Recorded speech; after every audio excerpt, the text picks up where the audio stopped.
第一个被 UFO 绑架的濒死体验，在他13岁的时候，曾经经历过一次被绑架的体验。他是被 UFO 带走的，他见到了一个叫长者的种族，他们控制着灰人。他说我们是 OH 万物之主的使者。那 OH 到底是谁呢？他们说 OH 就是主，是内外一体的永恒存在。这到底是 UFO 的一起绑架事件，还是一种濒死体验呢？而以下的故事非常玄幻，大家当故事听听就好。Hello， 大家好，我是宇哥。Hello， 大家好，我是小唐。故事呢就开始于1978年的9月美国的休斯顿市的一名空姐，她名叫贝蒂·卢卡。在催眠的状态下呢，她就说出了自己被飞碟绑架的经历。很快就被人们意识到，与许多的濒死体验的故事有惊人的相似的地方，甚至在许多方面呢完全相同。贝蒂·卢卡呢是个虔诚的基督教徒，笃信上帝，但与濒死体验的故事不同了。他的 UFO 绑架当中呢，没有宗教人物或者是死去亲友的出现，陪伴他的是长着昆虫的眼睛、身材矮小的灰色的外星生物。在他13岁的时候呢，第一次被绑架的体验中他看见的是他们除了高大外与人类别无二致。他们大约有7英尺高，身穿着白色的长袍，白色的皮肤，头发的颜色呢是金色或白色。除了没有翅膀外，简直与基督教里的天使的形象一模一样。而贝蒂呢就把这些生灵称之为长者，这是宗教书里面围绕在上帝周围的天使的一种称呼。他们的身体结构呢与人类无异，唯一不同的是他们的皮肤像是被魔力浇灌过一般，泛着蓝色的光芒。长者呢说，我们一直在关注着你们，利用你们的星球呢进行祭祀，这样呢所有生活在那里的人都将进入轮回。他们说我们可以在宇宙中任何的地方做想做的事情，可以使用他们所能够找到的任何的资源，拥有任何生活的土地和空间。而在此后的30多年当中呢，贝蒂多次被绑架。开始呢，他被绑去的地点呢总是神秘的地点，或者是接近地球表面的地方。然而后来却变成了灰色的小矮人驾驶飞碟把他带到了外层次的空间去了。而这个空间呢是长者的领地，小灰人呢受长者指挥。当贝蒂问自己为什么会来这儿的时候呢，长者说难道你忘了自己的祈祷了吗？接着他又拿出了一架机器上面呢是贝蒂有一次在教堂做礼拜，发誓要将自己的一生献给主的一个请愿。当他又问那你们到底是谁的时候呢，这些生灵回答说我们是 OH 万物之主的使者，这里的一切呢都符合我们神的意志，我们的神将会重现，神将带领你们成为宇宙的居民。而贝蒂又问那 OH 是谁呢？他们就说 OH 就是主，也就是我们所处的世界，是内外一体永恒的存在。接下来发生的事情让贝蒂更是震惊。长者呢就引导他经历了一次濒死体验。他发现自己的灵魂轻易的就从身体里走了出来。一位长者给他套上了紫色的光环，而另一位呢则带着他穿过了由波动能量构成的大门。他感到一股强大的力量正在苏醒，这是一种十分肯定的感觉。那么穿过这道门之后，贝蒂和长者似乎回到了地球上的一片漆黑的森林里面。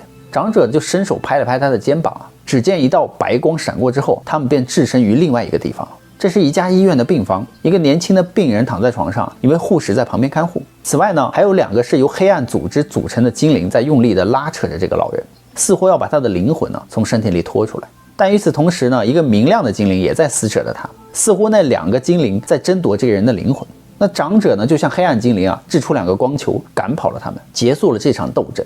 长者就告诉他说你们每一个人离别的时候都要经历这种事情，精灵们会一直跟随着你们生活一直到结束。所以伴随着时间的推移呢，你们对地球和整个世界的爱如果越来越少，将会变得越来越孤独和痛苦。那这个时候呢，黑暗精灵就会成为最终带走你们的人。如果你能够正能量的过一生的话，光之精灵呢就会带你去一个充满光明的地方。之后呢，长者又带贝蒂呢回到了森林当中一架小型的飞碟和2个灰色的小矮人呢在那儿等待着他们。他们就登上了飞碟，飞入了太空。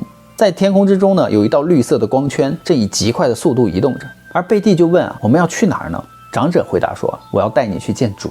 飞碟飞了很久终于停了下来。他们就来到了一个充满光明的地方，在他们头上呢有一扇宏伟的大门，光亮呢正是从那里发出的。长者就与贝蒂呢一同向着光亮走去。当他们走进这个亮光的时候，突然被吸入了这纯净的光线之中，并在这其中迅速的穿行。他们看到天空中的金色的光点越来越近，很快呢，他们便看到了一个庞然大物。这时贝蒂就感到了与主结合的那种无上喜悦。在催眠的状态下，他又一次体验了这种喜悦，连在场的其他人都为之深深感动。与主结合之后呢，贝蒂、长者与小灰人都变成了一团光，但颜色却又有区别。长者是纯白色的，灰人呢是浅蓝色的，而贝蒂呢则是金色的。贝蒂描述这个体验的时候啊，他说有如此强烈的爱，有如此宁静的感觉。他说我被这束光包围啊，与它融为一体，一切的一切都有着难以预言的神奇、美丽、爱和宁静。而我就在虚空中还看到了一条界限，只要跨越它，就会有一股纯净的气息扑面而来，而那是一片纯净的星空，就仿佛是宇宙的终点。就在这个时候，他说我眼前出现了一种光明，一种夕阳的光辉，接着就是心碎的一刻。贝蒂明白自己必须离开这美丽之境啊，他说我必须回去了，只有如此呢，才能够让其他人也知道和理解、认识神到底是什么。于是他们呢就从这个光中退了出来，恢复了原来的模样。可惜在离别之前呢，都没有机会去看一看他想要跨越的那一片纯净的星空。贝蒂说，如果你想看到另一个空间的存在就必须先承认另一个空间的存在。然而贝蒂呢又被送进了飞碟，回到了家的时候他就坐在自己的床上，看着身旁熟睡的丈夫，他重新进入了自己的身体，结束了自己的星空之旅。从此呢，他也就明白了自己的使命，也明白了自己来这个世界上的目的。贝蒂·卢卡呢是最著名的 UFO 体验者之一，他的故事如许多研究者所说的那样，与濒死体验几乎一样，尽管形象场景不同，但最终的体验是一样的。也许这正说明了对物质世界的厌倦而导致了对另一个世界向往是人类共同的精神产物。而对这个飞碟绑架与濒死体验之间的相似之处呢，许多学者还做了大量的研究，其中最著名的无疑要数肯尼斯林了。他出版了有关濒死体验大量的临床研究，《生命与离别》和《走向终极》两本书，又对 UFO 体验做了一个后续调查，并把这一现象与濒死体验呢做了比较。他公开了自己的研究结果发现 UFO 与濒死体验之间有惊人的相似之处，并认为这两种体验其实是一种更为原始、深层次感觉的变体。他说，生活在现代的大多数人都相信 UFO 和外星生物的存在。在这种情况下，当我们认为天使和魔鬼已经过时的时候呢，他们便穿着我们另一个时代的外衣出现了，那就是外星生物，一个符合我们现代想象的形象。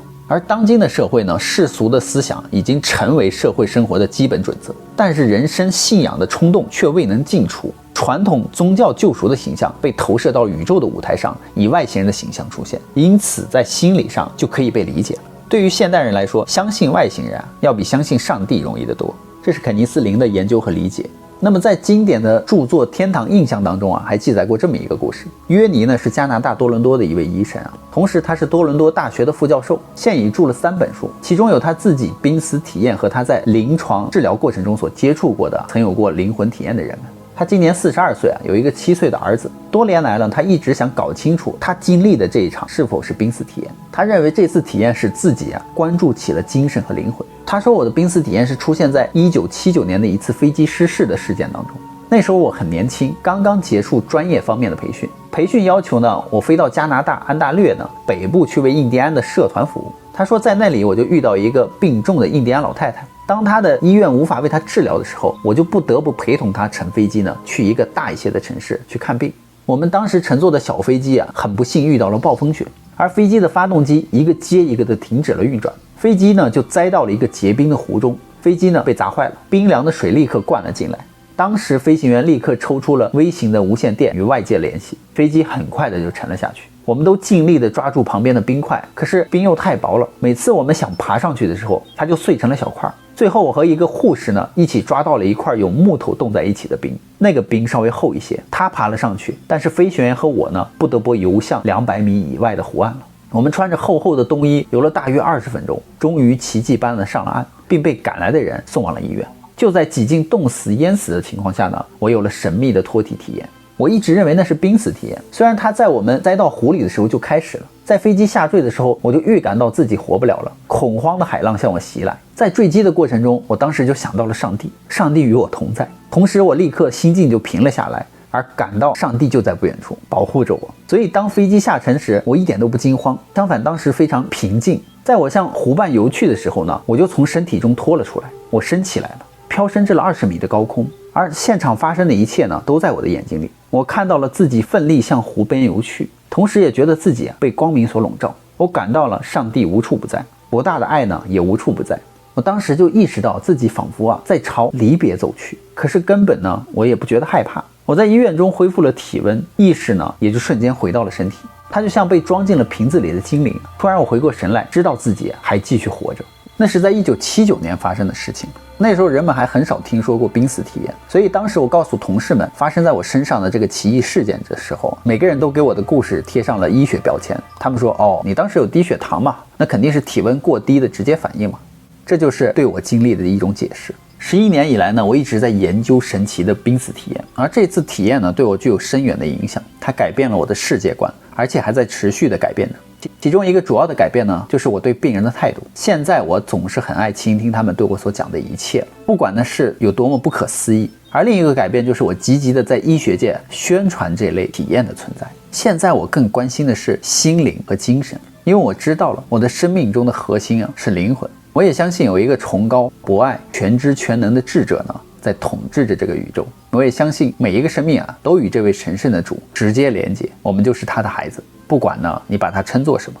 对于大多数专业人士来说死后呢是否存在灵魂生命这个问题答案是显而易见的。现代的法律和医学的离别的定义是这样的：大脑离别或心脏完全不可逆的停止跳动。当然，这与传统关于离别的标准不一样，但对于其他人来说这个问题远非这么简单，它远远超越了物质世界的范畴。因为精神病学家欧罗弗曾经用多年的时间观察垂死的病人，因此对死后生命转化而产生了新的认识。他就认为，在濒死的最后阶段呢，灵魂最终会离开躯体，变成一种以绝对完美的爱为形象的精神实体。所以他经常去观察离别。而越来越多的这个濒死体验的故事还告诉人们也许还有一个非物质的世界存在，是人离去之后灵魂所去之处。而那些濒死体验曾在那里短暂的停留，然后又回到了人间。毫无疑问，这对于那些濒死体验者来说是一个生命的转折点，它改变了他们以往的价值观。从前认为重要的东西例如财富、物质，变得不再那么重要了。有过濒死体验的人呢，从离别回归之后往往自然的就把爱与给予呢视为生命中更重要的东西了。当然了，目前主流科学界呢还是没有承认濒死体验的存在。好了，故事呢宇哥就讲完了，以上呢我们当故事听听就好。好啦，我们今天的视频就到这，别忘了宇哥与小唐的视频是每3天更新一期哦。别忘了订阅关注宇哥与小唐的频道哦，拜拜，拜拜。